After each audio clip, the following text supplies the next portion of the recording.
Good morning and happy Sabbath everyone. Happy Sabbath po. Ating purihin ang ating Panginoon sa kanyang kabutihan at sa kanyang kadakilaan sa ating mga buhay. Tunay na ang Diyos ay mabuti na sa atin ay nagmamahal. God is good and all the time, God is good, mga minamahal. Ako ay naninibago dahil noong isang linggong mahigit na nakatayo ako rito, ay ako'y translator. Sa biyaya ng Panginoon ay pinayagan ako ng conference na makapagsalita sa inyo. Nakausap ko ang ministerial, ang sabi niya ay ang kanilang invitation ay alanganin.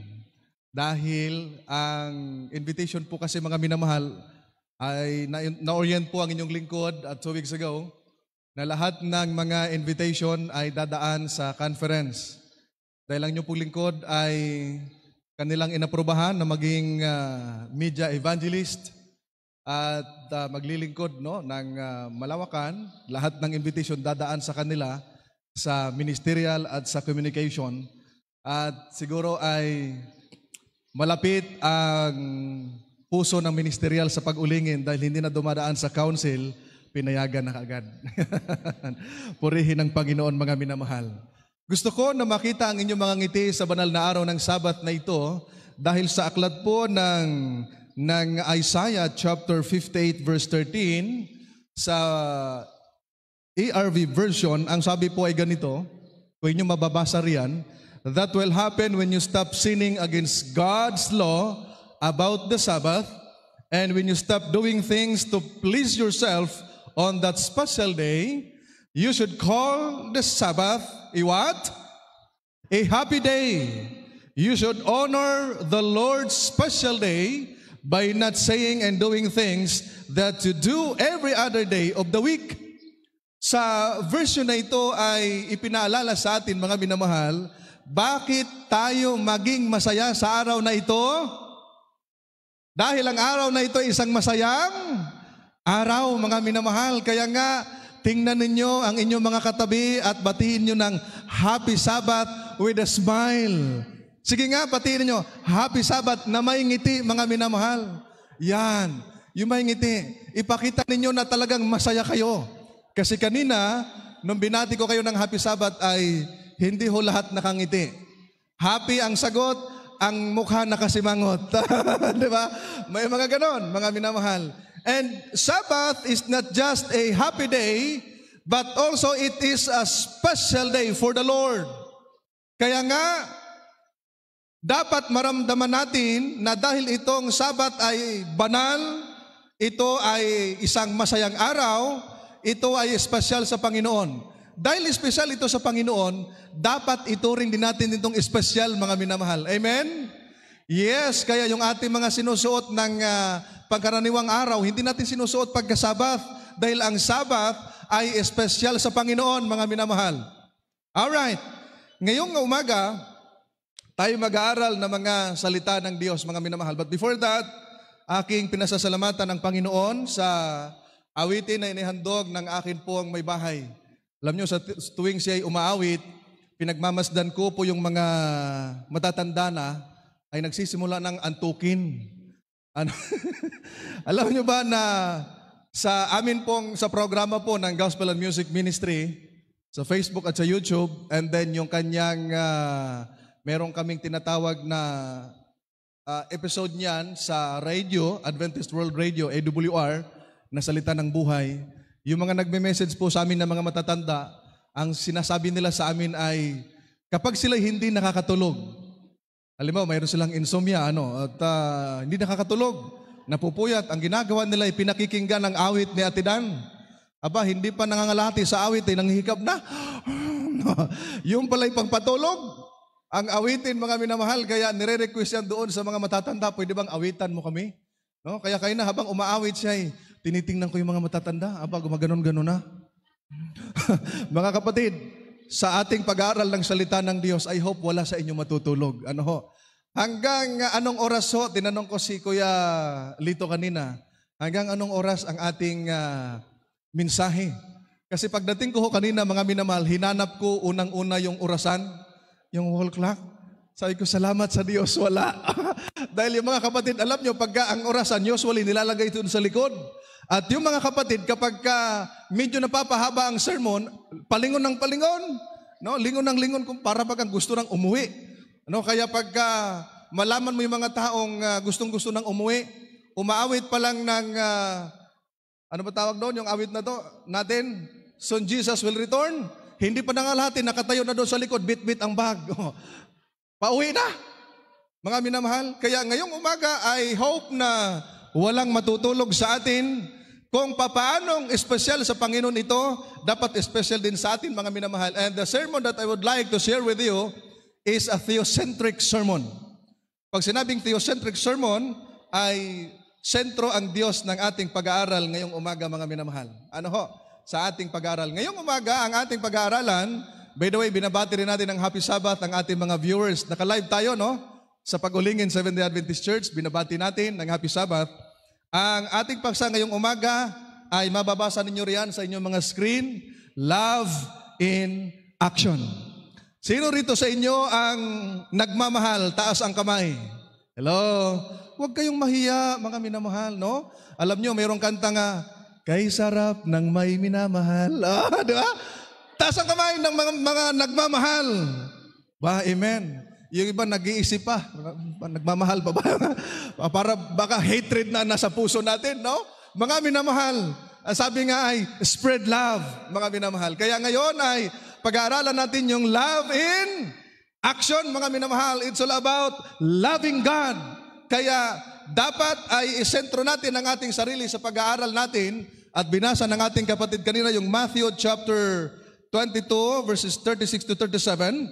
Ang sinasabi po ay ganito, may isang somebody na nagtanong sa ating Panginoon about the greatest commandment. Ang sabi niya, Teacher, which is the great commandment in the law?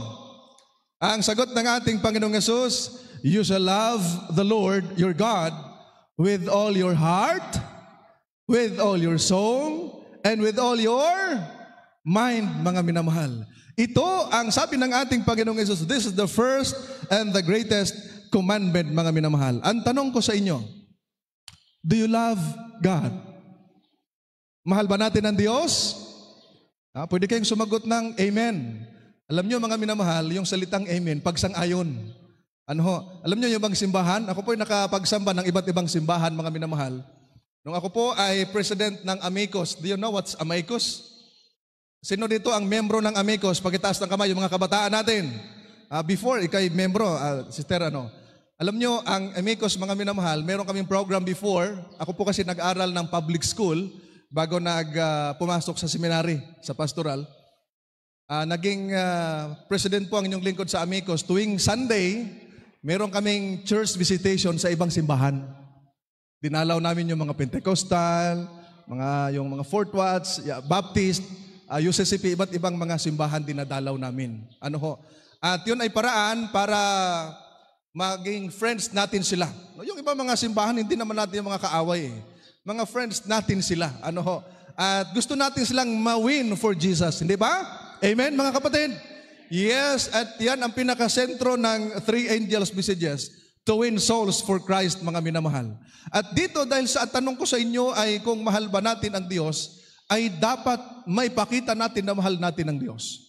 Merong isang born again. Siya po ay nag-share ng gospel sa inyong lingkod.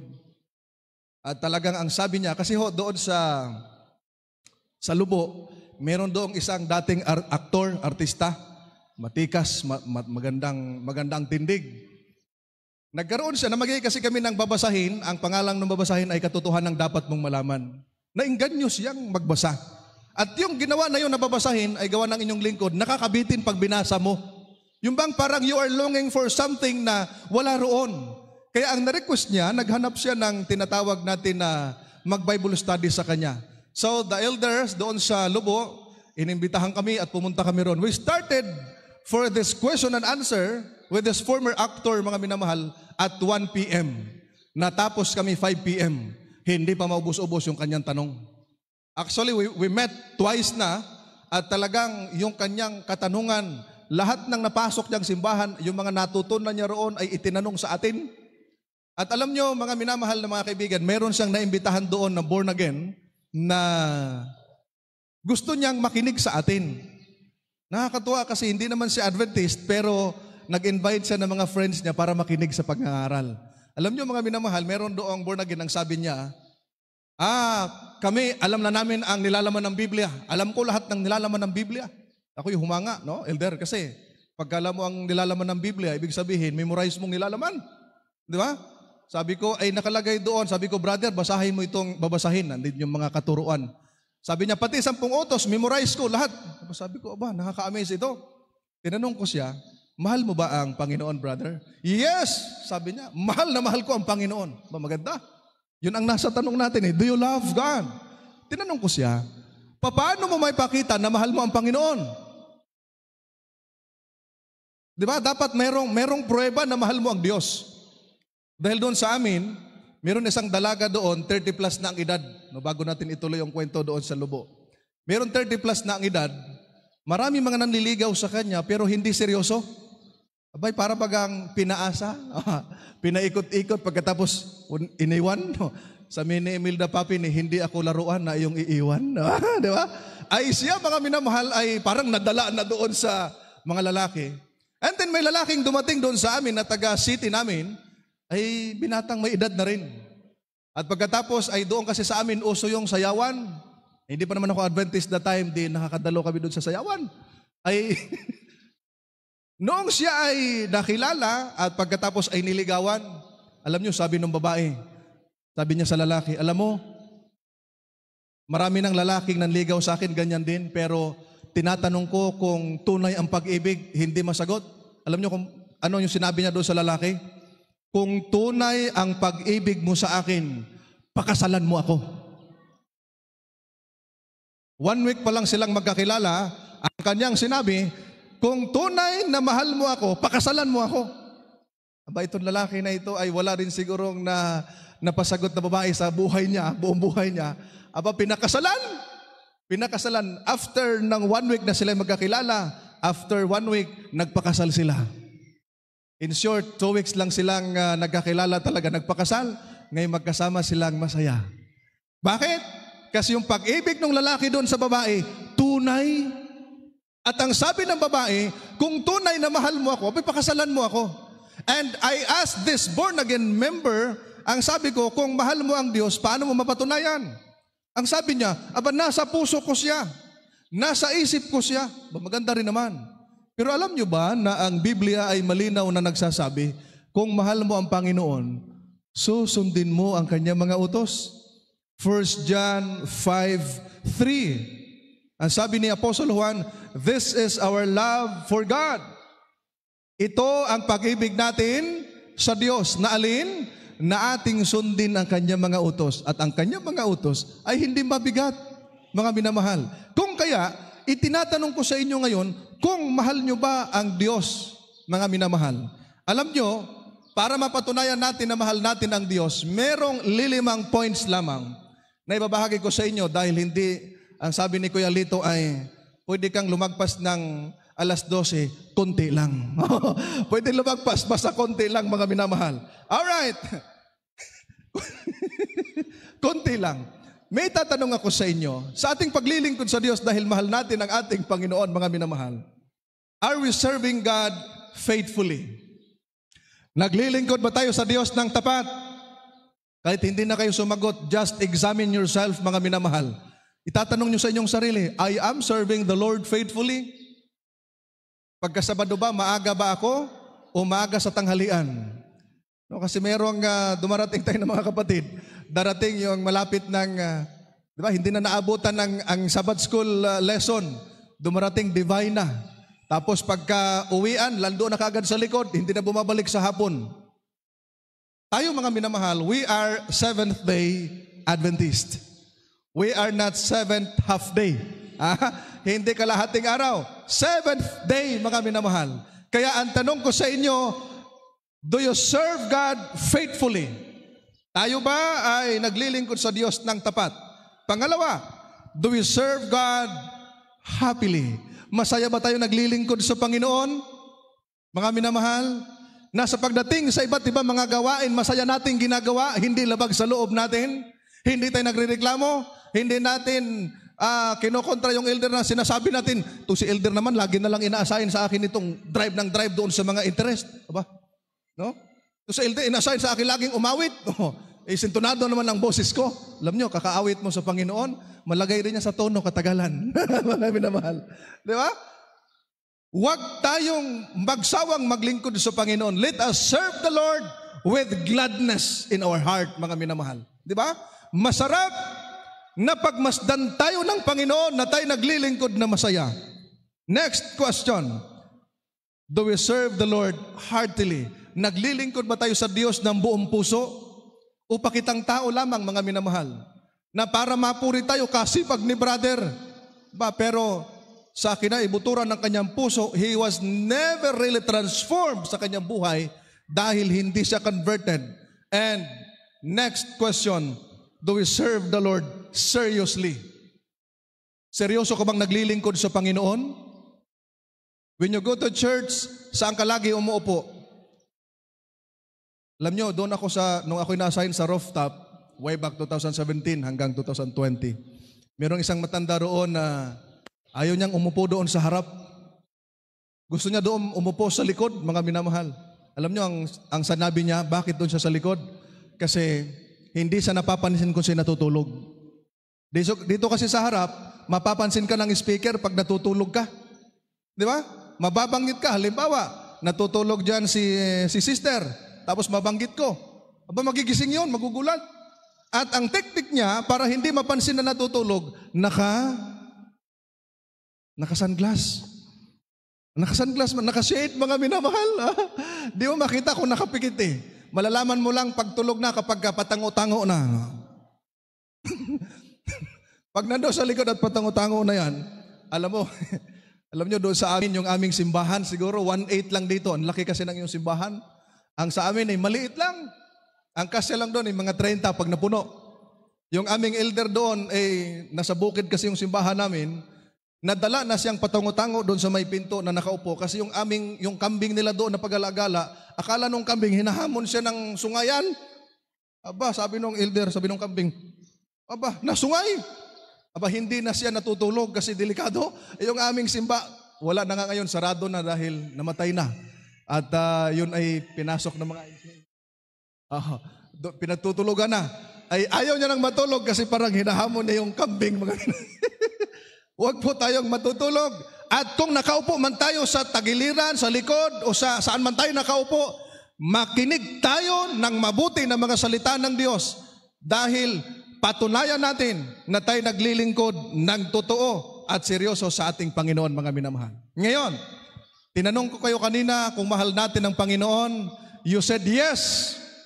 You said yes. Ulitin ko nga ang tanong ngayong umaga.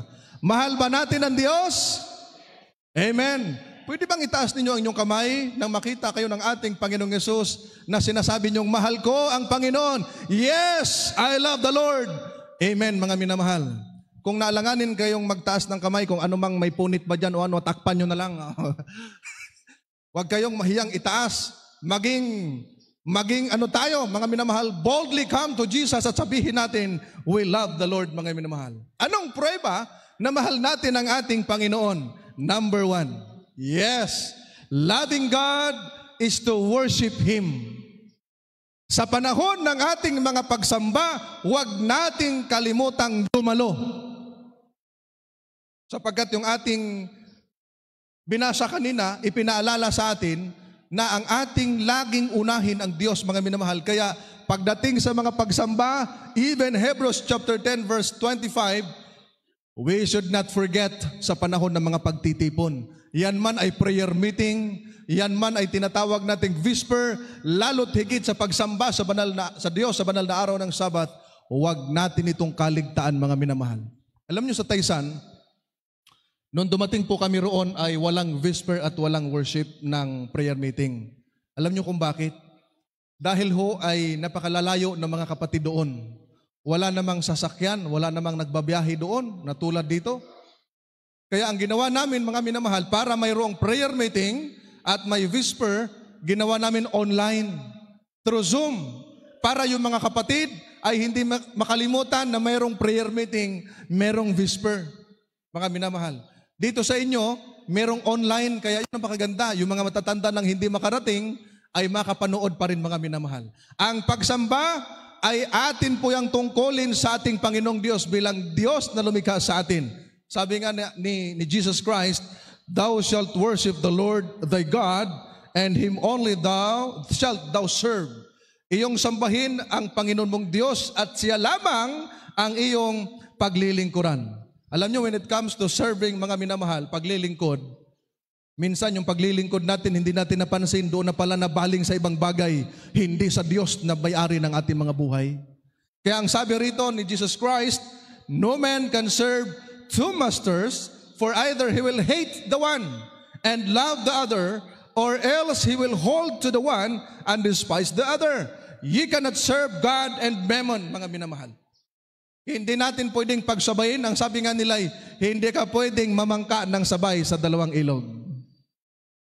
Ganyan ang paglilingkod natin sa Diyos, mga minamahal. Meron ngang isang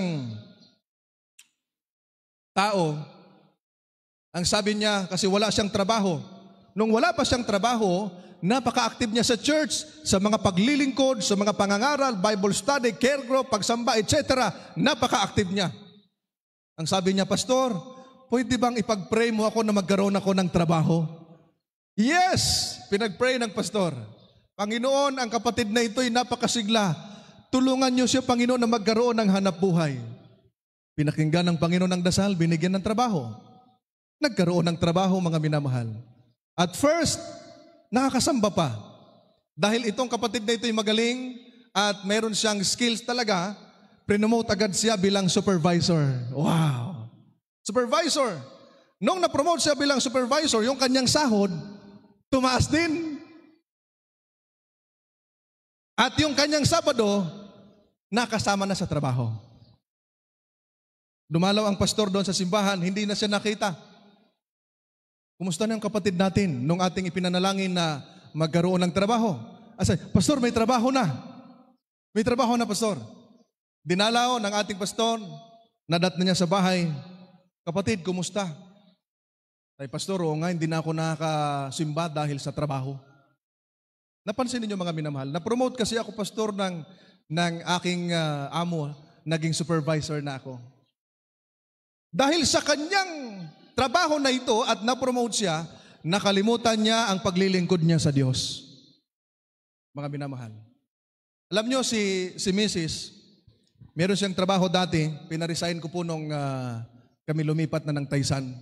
Nung siya may work pa, in-offeran siya, mga minamahal, sa kanyang company na pumasok ng ilang Sabado lang yon sa isang taon, 6 times lang sa isang taon. Pumasok ka lang ng 6 na Sabat sa trabaho sa loob ng isang taon. Ang laki ng offer sa kanya. Hindi niya tinanggap. Ang ginawa niya, nag-resign siya. Bakit? Sabi ko sa kanya, kapag tinanggap mo yan, sasabihin sa'yo, "Ba, tinanggap mo ngayong 6, dagdagan pa natin ng 1, gawing 7. Makikiusap yan. Mahiya ka nang tumanggi dahil pinagbigyan mo. At ang mangyayari, you have to choose whether to accept that na ibabayulit mo yung Sabat, na magtatapat ka sa Panginoon, mga minamahal, hindi mo kayang gawin yon, na pagsabayin, na magtatapat ka sa paglilingkod sa Diyos, at ikaw ay naroon kapag Sabado sa trabaho. Yung isa nating kabataan, nag-apply na trabaho yan. Tinanggap kahapon. Aba, kahapon lang nag-start, mga minamahal. Aba, ipinakilala niya kagad siya ay Seventh-day Adventist, kaya unang araw niya sa pagtatrabaho, Friday, ikalawang araw, day off agad. No, kaya kasama natin, mga minamahal. Dapat ganon. Huwag nating ikahiya because we cannot serve two masters, mga minamahal.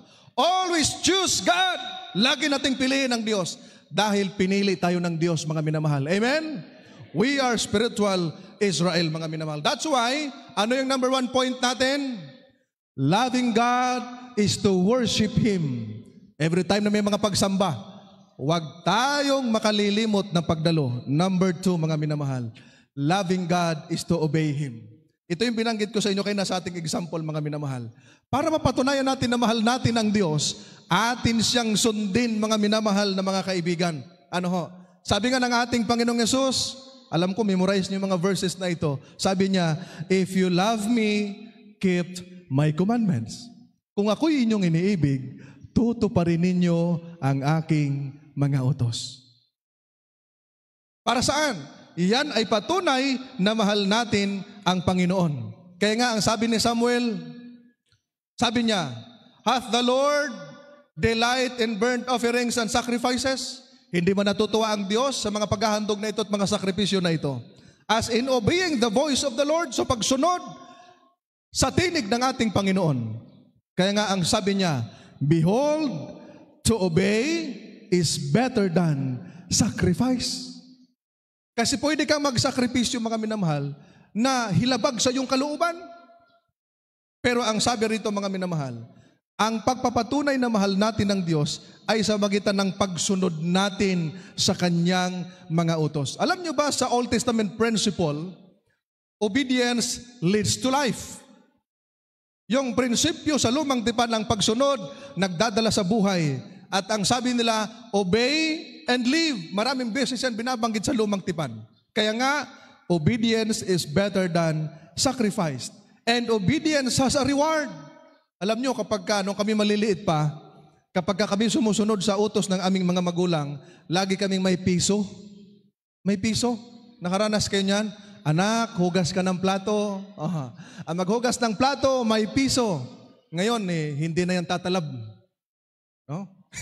Hindi na tatalab yan. No? Kahit yung mga teenager, kahit 100. Pag nanonood yan ng mga Korean novela, kahit sigawan mo ng sigawan, anak, maghugas ka. Mamaya na ma. Oo. Kasing taas ng tono. Kasi meron ng kinaaabalahan. Hanggang sa kakautos ng nanay, ayaw mamugas ng plato. Ayaw. O sige, ako na lang. Nanay na naman. Mga minamahal. Ano ho? Obedience has a reward and obedience is love, mga minamahal na mga kaibigan. Ano ho? Number 3. Medyo bilis-bilisan natin ng kaunti. Baka mapagalitan tayo. Loving God is to put Him first. Remember this. Una, loving God is to worship Him. Number 2, loving God is to obey Him. Number 3, loving God is to put Him first. Anong ginagawa ninyo pagising ninyo sa umaga? Anong isang bagay na una nyong ginawa pagising ninyo sa umaga? Hello? Yes. Sino rito na pagising sa umaga ang hinahanap cellphone? Wag na kayo magtaas ng kamay. No? Sarili niyo na lang. Ako yun na. Ikaw, wag mo nang itaas ang kamay. Mga minamahal na mga kaibigan, si Adan nilikha ng Panginoon. The first human being na create ng Panginoon ay si Adam.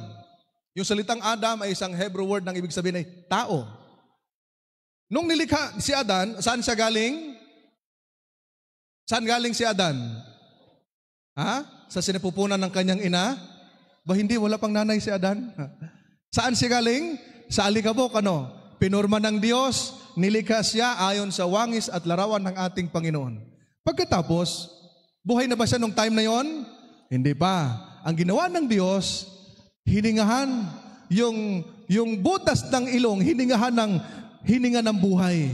At alam nyo ba, when Adam opened his eyes, the first na mukha na kanyang nakita ay ang mukha ng ating Panginoon.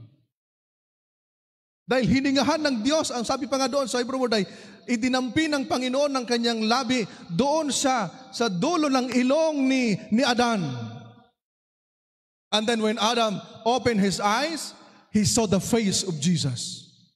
Tayo mga minamahal na mga kaibigan, we are so blessed na hanggang ngayon, buhay tayo, humihinga, nakapagsamba, nakapagpuri sa ating Panginoon. Hindi ba natin dapat maalala na lagi pala nating unahin ang ating Panginoon sa ating buhay? Kaya nga ang sabi ng ating Panginoong Yesus, seek ye first the kingdom of God and His righteousness. Saan natin mababasa yon? Pag hindi nyo maalala ang talata na yan, siguro ay hindi na kayo nagme-memory verse. Paborito yan ng aming mga kapatid nung araw sa Bisaya. No? Tatatlo ang paborito nilang memory verse. Yung Matthew 6:33, Exodus 20 verse 8, at yung 1 John 4:8. Ang nakakalungkot doon sa 1 John 4:8, laging putol.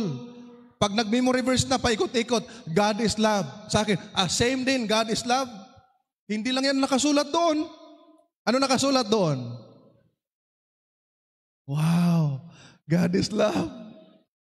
Ang nakasulat doon, ang sino mang hindi umiibig ay hindi nakakakilala sa Diyos. Bakit? Dahil ang Diyos ay, ano ito? Pag-ibig, mga minamahal. Naalala niyo ba yung speaker natin dito during Pennsylvania Crusade? Sino yung speaker natin? Ang una, sino ang una? Huwag niyong kalimutan kasi isang alaala yon na nagkaroon tayo ng speaker na galing Pennsylvania. Sino yung una? Si Pastor? Wala, nakalimutan nila. Yung laging gumagano, no? Sino? Ay, nakalimutan ninyo. Mamaya, ang makaalala, lumapit sa akin, bibigyan ko ng 100 galing kay Elder. Yung speaker natin sa 6 na araw. 6 na araw, 7 araw. Sino? Yun ang hindi nyo nakakalimutan. Kasi matagal nating nakasama, no? Ilang gabi. Si Pastor Gary Gibbs, siya ang president ng Pennsylvania Conference. Alam nyo ba na dito lang siya natuto ng maganyan? Dito lang. Nung nagpicture kami rito, nung 4 kami, sabi ko, Pastor, do like this. What is that? Sabi ko ay, it's, ano ba tawag nito? Sa Koreano? Sa Korean? Pag gumaganon sila, ano tawag? Saranghe.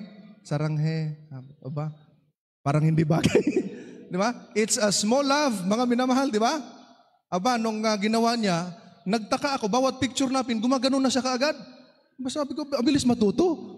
And then, nung sinama niya ang kanyang asawa, si Ma'am Sherilyn, sabi niya, hey Sherilyn, do like this. Tinuruan na rin yung kanyang asawa. Sa bawat picture, kahit doon sa sports complex, mga minamahal, nagpipicture kami, laging gumaganyan.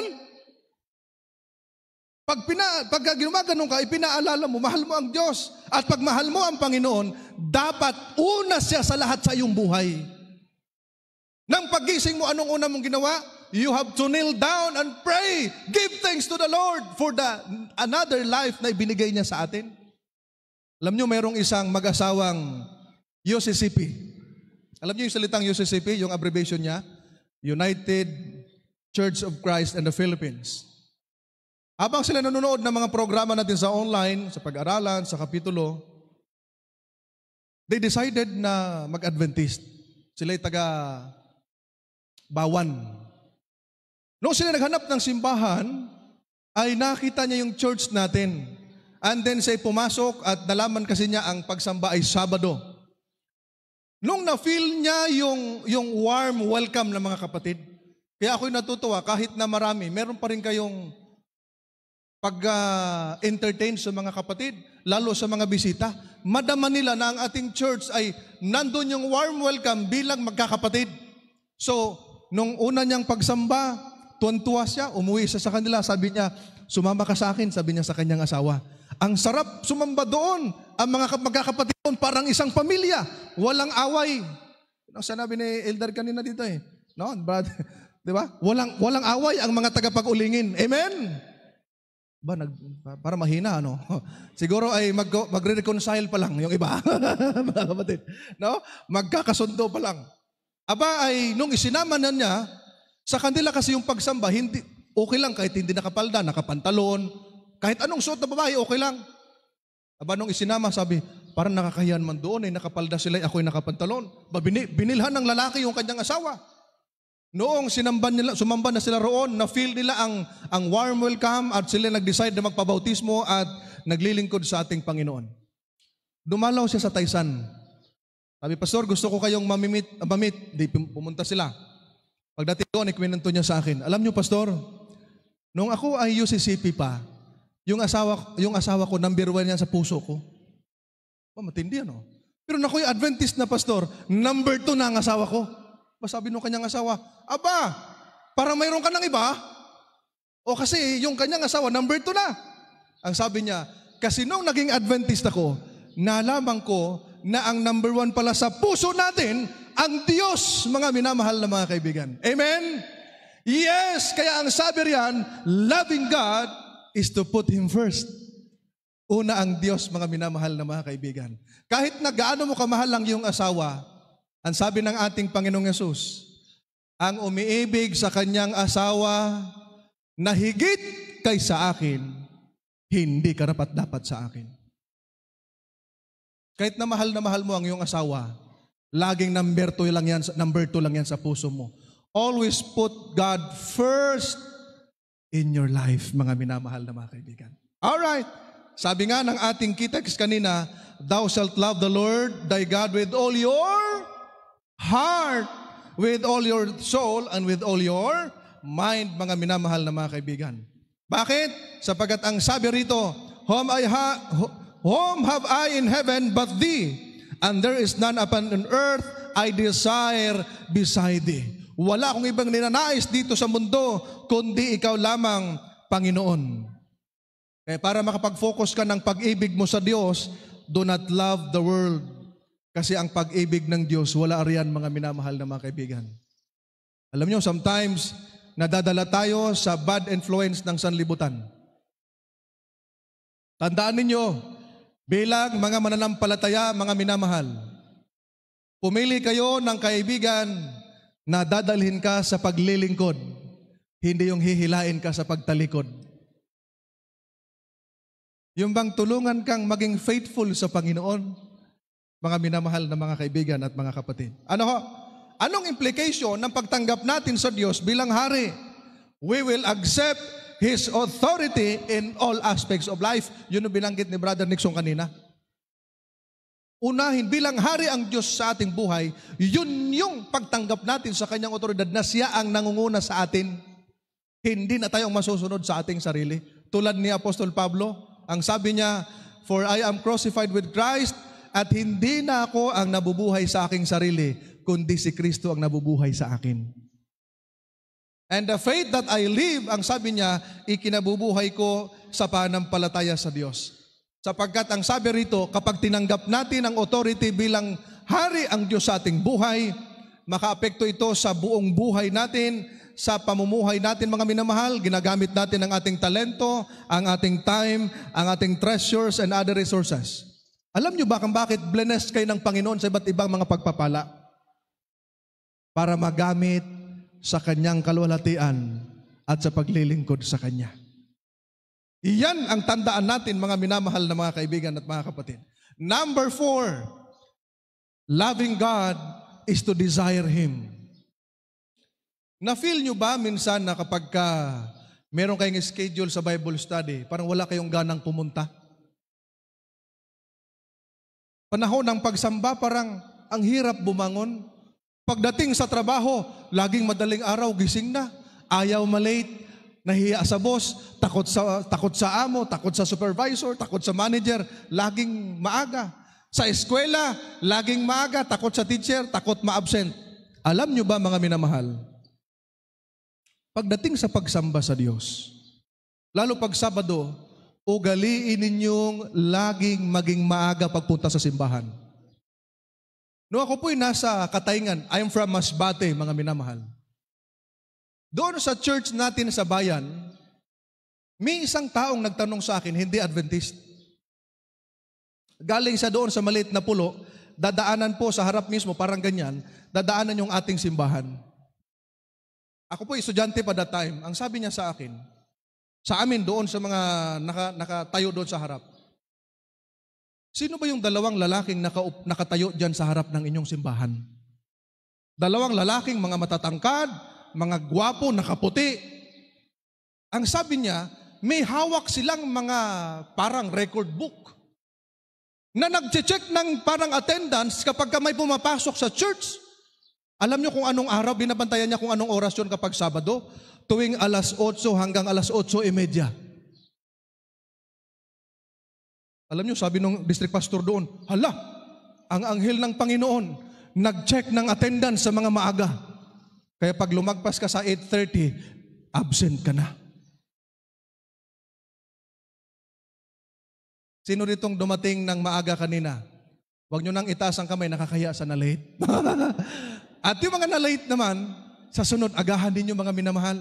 Dahil ang ating pagpunta sa church, hindi tayo pumunta para lang doon matulog, mag-chika-minute, no? Mag-chismisan, magmaritisan at iba pa. We go to church to worship God. Pag pumunta tayo doon, mga kabataan, hindi lang pumunta doon, makita ko na naman yung crush ko. Yung ilan pupunta lang simbahan para makita yung crush. Di ba? Alam nyo ba, mayroon akong kwentong pag-ibig program dati. Yung isang biyod at isang biyoda, nagpakasal. O nagkita sila. Mga minamahal, nagpakasal. May kilig pa. May kilig pa. Kaya yung mga biyod at biyoda na narito, huwag kayong mawalan ng pag-asa. Hanggat may kilig, may pag-ibig. Tandaan nyo yan, ha? At lagi nating ninanais na makita natin. Alam nyo, mga minamahal na mga kaibigan, kung ninanais natin yung kapwa natin makita, magkaroon tayo ng fellowship sa loob ng church, we must desire God, mga minamahal. Ating ninanais palagi ang Diyos. Sabi nga, mga minamahal, ng Psalm 34 verse 8, "O taste and see that the Lord is good." Mga minamahal. That's why, ako'y naniniwala na ang Diyos ay mabuti sa lahat ng panahon. Tayo lang ang hindi mabuti sa lahat ng panahon sa harapan ng Panginoon. At ang sabi rito, mga minamahal, mapalad yung nagtitiwala sa Kanya. At ang sabi pa sa sulat ng Psalm chapter 19 verses 9 and 10, "The fear of the Lord is clean, enduring forever. The judgment of the Lord are true and righteous altogether. More to be desired than gold. Than much fine gold, sweeter also than honey and the honeycomb." Kita ninyo, mga minamahal, alin ba yung mas ninanais natin sa ating buhay?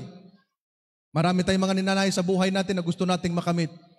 Pero ang pinakamagandang naisin natin, mga minamahal, ay yung naisin natin na laging mamit ang Panginoon, ma-encounter ang Panginoon, ma-feel palagi ang Kanyang presence. Alam nyo ba, kung maramdaman mo palagi ang presensya ng Diyos, ikaw ay laging ligtas. Dahil meron akong nabasa nung isang araw sa isang devotional, ang isang tao palang hiwalay at malayo sa Diyos, napapasama, sumasama, at nagiging mapanganib ang kanyang buhay. Bakit? Malayo ka sa Diyos eh. At ang sabi ng ating Panginoon, "Apart from me, you are nothing." Hiwalay tayo sa ating Panginoon, wala tayo. Kaya habang tayo may pagkakataon, may lakas tayo, may buhay tayo, let us always desire sa ating mahal na Panginoon, mga minamahal. Money is attractive but cannot satisfy us. Kahit marami kang pera, it cannot satisfy you. It will not satisfy you, mga minamahal. Tingnan mo yung mga mayayaman, gusto pa magkaroon ng maraming pera. It cannot give true happiness. Sabi ni Michael Pacquiao, anak ni former Senator Manny Pacquiao, dati nung mahirap kami, gusto ko magkaroon kami ng maraming pera dahil gusto ko mabili ang gusto ko para maging masaya ako. Noong kami mayaman na, mapera na, kahit anong gusto kong bilhin na para maging masaya ako, bakit hindi ko makita ang tunay na kaligayahan? Yes, because true happiness found only in Jesus Christ, mga minamahal na mga kaibigan. Kaya always desire God because money pwedeng attractive pero it cannot satisfy you. Beauty is adorable. Di ba? Pag nakita ka, wow, beautiful. Pero pag tumanda na yan, kahit anong pabanat ng pabanat yan kay Vicky Bilo, hindi na yan talaga. No? Tingnan mo pag nagpabanat ng pabanat, ngingiti yan, hindi yan naman makahalakhak. Kaya, hindi yan na makahalakhak. Bakit? Nabanat na. Mga minamahal, nabanat na. At tingnan niyo yung mga matatanda ngayon, aba, sumusunod sa uso, yung mga dalaga, nagpaiksi-iksi, di ba? Wala na yung mga Maria-Maria nung araw, wala na. No? Ang tawag nung araw ay desire of ages, di ba? Ngayon, great controversy na. Oh, yung nangyari, mga minamahal. Tapos, ang sabi ni Pastor Serrano, pati yung mga matatanda, gusto pang maging gaya ng mga bata, nagsushort-short din. Aba, sinaway daw nung isang matanda pa, "Sister, yung pantalon mo hindi na plancha." Oh, pantalon, hindi naman nakapantalon yon. Hita niya yun talaga. Hindi na plancha, mga minamahal. Ay, nako. Wag tayong, beauty is adorable, but it's faded, mga minamahal. Lumilipas din. Lilipas din. Kaya wag nyo nang, mga lola, Huwag niyo subukan. Alam niyo, masarap pagka yung suot natin pang desire of ages, no? Pero pag great controversy na yan, wag. Beauty is adorable, but it's faded, mga minamahal. Strength is power, but it's weakest, mga minamahal. Gadgets are desirable. Di ba? Gusto natin, makabili tayo ng tinatawag nating iPhone. Ano bang ano ngayon, modern na iPhone? Sino may iPhone dito? Pati ako dito, wala pala akong cellphone. Sino may iPhone? Huwag nyo na itaas ang kamay kasi alam, mapera talaga kayo at may iPhone kayo eh. Pero ang itatanong ko ngayon, sino dito ang hindi talaga nakahawak ng cellphone sa buong buhay niya hanggang ngayon? Taas ang kamay. Wala. Wala, mga minamahal. Kasi kahit mga bata ngayon, mas marunong pa sa mga matatanda pagdating sa cellphone. Alam nyo ba, yung pinakamatandang nabuhay dito sa Pilipinas na namatay na, Adventist, how old was she when she died? 124. Si Lola Francisca Susano, na nung siya ay 119, na-interview pa siya ni Corina Sanchez. Napanood niyo yun, mga minamahal? Alam niyo, tinanong siya, anong sekreto bakit nabuhay siya ng mas mahaba? Una, ang pagkain niya, healthy. Vegetables na walang chemicals. Ngayon, ang vegetables ngayon, kahit nasa palengke, may chemicals na. Ang fruits, mayroon na. Pero pagka nagtanim ka ng sarili mo, malusog yun. Di ba? Masustansya. Itong si Lola, ang pagkain niya, mga minamahal, karamihan laga. Laga na walang mga panlasa, walang mga magic sarap, Ajinomoto. Di ba? Puro gulay na asin lang na rock salt ang ginagamit niya. At higit sa lahat, ang sabi niya, never sa kanyang buhay na nakahawak siya ng cellphone. Dahil ayon sa pag-aaral, pagka ikaw ay wala ng disiplina, kakahawak mo ng cellphone, lalabo ang iyong mga mata. Merong isang bata na namatay, binalita yon sa TV. Alam niyong ikinamatay niya? Nasubrahan sa cellphone. Namatay, namulat ang mata, hindi maisara. Pagkatapos yung nanay iyak nang iyak, ay anak ko, hindi naman kita pinabayaan, saan ako nagkulang? Ang sabi ko nung napanood ko, nasubrahan, hindi nagkulang. Nasubrahan sa, di ba? Pinagbigyan lagi, iyak lang ng bata. Cellphone, ay yung bata naman, tontuwa. Nung doon kami sa Taysan, bagong-bago kami. Mas maliit pa dito ang batang ito, yung batang babae. Sabi ko, bakit ito yung sumasayaw-sayaw doon sa may nakaharap sa ano? Nag-TikTok pala. Yung bata, maliit na maliit, nag-TikTok doon sa harap ng cellphone. Diba? Sayaw siya ng sayaw, gano'n. Ba ang nangyari, pati yung nanay sumasayaw-sayaw. Ang nakakalungkot, pag Adventista, sumasayaw. At i-upload sa Facebook.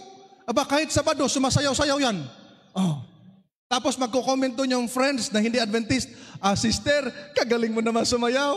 Kahit matigas ang katawan. Tapos sasabihin pa, wala pang practice yan. Wala pang practice. Sabado, sumasayaw pa ang video. Kita nyo yung mga minamahal. Tandaan ninyo, pwede naman gumamit ng cellphone. Walang problema doon. Matuto naman tayong gumamit. Mag-manage ba? Sa time, sa gadgets. Tandaan ninyo yan, no? Gadgets are desirable, yet harmful. May namatay, nasabugan ng cellphone. Yung isang delivery rider, nasabugan ng cellphone yun namatay. Mag-ingat, mga minamahal, kahit gaano kaganda ng gamit na yan. Friendship is great, but sometimes betrayal. Pwedeng mayroon kang kaibigan, sa sunod na mga panahon, trinidor ka na. Ano tawag mo doon? Ano tawag? Di ba Judas? Judas talaga? Bakit nababanggit mo Judas?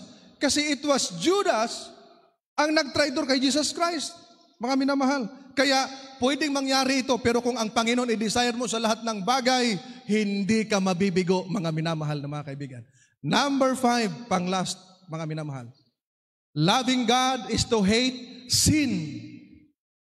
Ang pagmamahal sa Diyos, mga minamahal, ay pagkagalit sa kasalanan. The Lord loves the sinner, but He hates the sin, mga minamahal. Alright, ang sabi rito, ye that love the Lord hate evil. Kung mahal mo ang Panginoon, galit ka sa kasamaan, ayaw mong gumawa ng kasamaan, mga minamahal na mga kaibigan, because you love the Lord. At ang sabi rito, the fear of the Lord. Ang pagkatakot sa Panginoon ay pagkagalit sa kasamaan at sa iba pang mga bagay. That's why, ang sabi ni David, through thy precept I get understanding, therefore I hate every false way, mga minamahal. Sa bawat mga palatuntunan at kautusan ng Panginoon, nagkaroon siya ng kaunawaan. Kaya galit siya sa anumang kasinungalingan at kasamaan, mga minamahal. Alam nyo ba, to hate sin is not sin if you do it.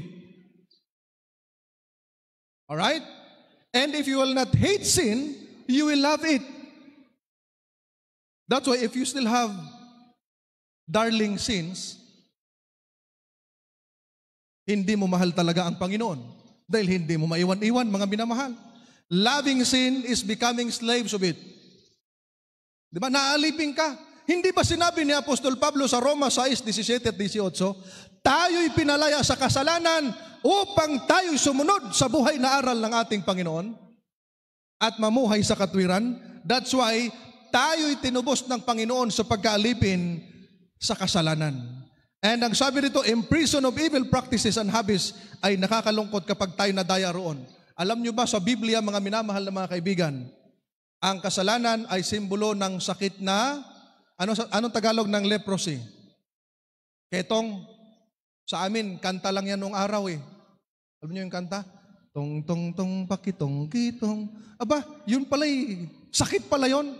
At yung sakit na yan, mga minamahal, yan ay nakakatakot. Alam niyo kung bakit? Sa panahon ng ating Panginoong Yesus, yung sakit na yan is incurable. Walang gamot. Naalala ko tuloy dati, kasi pagka mayroon kang ketong nung araw, anong ginagawa sa'yo? Inilalayo ka sa community. Inilalagay ka doon sa lugar na hindi ka makahawa at ang mga kasamahan mo may ketong din. I still remember na nagkaroon dito ng COVID-19. Pag mayroon kang symptoms noon, anong ginagawa sa'yo? Quarantine. Di ba? Inilalayo ka sa pamilya. Meron akong kilala eh. Nung pumunta sa ospital, kasi siya ay may symptoms ng COVID, naglakad, sumakay, masigla, pag uwi, nakagarapo na. Kasi nung time na yun, nung kasagsagan, walang gamot ang COVID, kawawa, mga minamahal. Ganyan ang karanasan, mga minamahal, at ang sabi rito, yan sakit na leprosy o kitong, simbolo yan ng kasalanan. At walang gamot sa panahon na ito, ang tanging gamot, si Jesus Christ. Remember that, mga minamahal, ang tanging gamot at lunas ang ating Panginoong Hesus. Sa tuwing siya nagpapagaling, pinatatawad niya ang kasalanan. Dahil ang kasalanan ang dahilan kung bakit nagkaroon ng tao ng karamdaman. Paglabag, mga minamahal na mga kaibigan. Kaya pagka ikaw ay patuloy na nagbibisyo, sigarilyo ka dito, sigarilyo ka doon, nagkaroon ka na ng cancer sa iyong lalamunan, pagkatapos sabihin mo, Lord, tulungan mo ako. Paano ka tulungan ng Panginoon? Ni sarili mo, hindi mo tutulungan. Can you imagine that, mga minamahal? Kaya napakalulungkot na ganito pala ang nangyari, mga minamahal. Ang kasalanan ay simbolo ng leprosy. Ang kasalanan ay delikado at ito ay nakamamatay. At ang kasalanan ay kaaway ng Diyos. God hates sin, but He loves the sinner. Kaya huwag nating tratuhin ang kasalanan na parang ordinary. Dahil kaaway ng Diyos yan, galit ang Diyos sa kasalanan, mga minamahal na mga kaibigan. Alam nyo, dahil sa mga kasalanan at paglabag, even the Israelites before, they were not able to enter into the promised land. Hindi sila nakapasok dahil sa kasalanan. Si Adan at si Eva, natiwalag sa Garden of Eden. Na yun sana ang pinakamasaya, pinakaligtas, payapa at napakagandang lugar ang Eden. Pero natiwalag sila. Why? Because of rebellion. Because of sin. Because of their violation of God's law. Mga minamahal na mga kaibigan. What happened? They were expelled. Nung araw, si Adan hindi nagtatrabaho para mabuhay. para kumain. Ang gagawin lang nila, kukuha lang ng mga bunga ng punong kahoy para kumain. Pati yung ipinagbabawal ng Diyos, pinakialaman. Ang babae nung araw, mga anak, sana na hindi mahirapan. Sino rito sa inyo nanganak na hindi nahirapan? Alam nyo, meron akong kilala na nanganak, 24 ang anak. Nung siya nag-asawa, ay nagkaanak sila ng 16. Namatay yung asawang lalaki niya dahil sa kalasingan. Yung kumpare, kinumfort yung asawa. Nagkainlaban sila, nag-asawa. Nagkaanak pa ng mga 8 yata. No, 8 yata na, no? Napanood namin.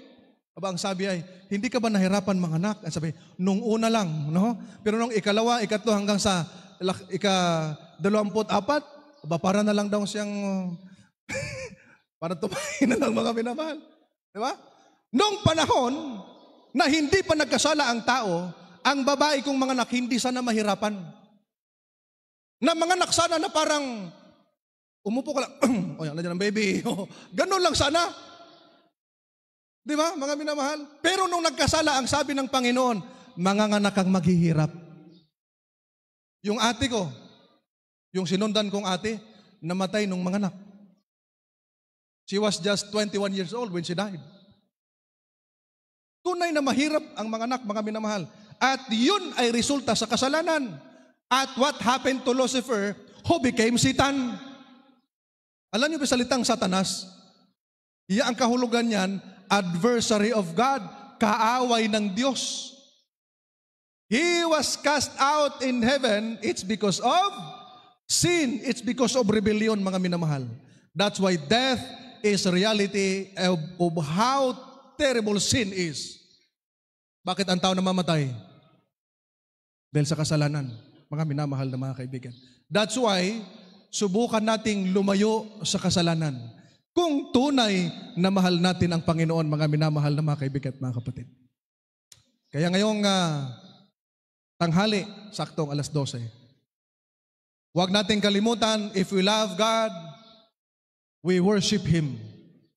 If we love God, we obey Him. If we love God, we put Him first in our lives. And if we love God, we desire Him every day sa ating buhay. And if we love God, mga minamahal, dapat tayo ay we hate sin, mga minamahal na mga kaibigan. At para magawa natin ito, mga minamahal na mga kaibigan, let us love God above all and make Him the number one in our heart. I pray that this church, ang iglesyang ito, ay magkakaisa, magmamahalan as reflection of God's love to us. May the Lord God bless you this Sabbath day. This is my prayer. Amen.